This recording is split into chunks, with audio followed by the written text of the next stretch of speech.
আমরা জ্ঞান নাম না করি।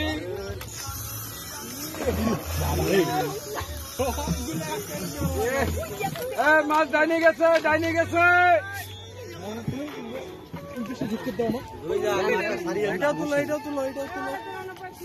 দেখছেন ও মাছ কটা আটকাবেন, এখন আটকান। এত শক্তি দেখাইলো তুমি ধরো, তুমি এদিকে ধরো। আপনি একটু উপরে আসেন।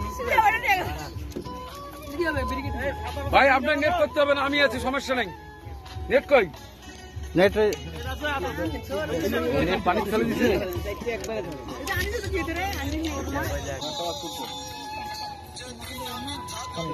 আমি ঢুকি দেবো। আচ্ছা ঠিক আছে, সমস্যা নেই ভাই। আমি তুমি কর পরে আমি ঢুকাবো। থামো, আসুক আসুক। দিয়ে দেন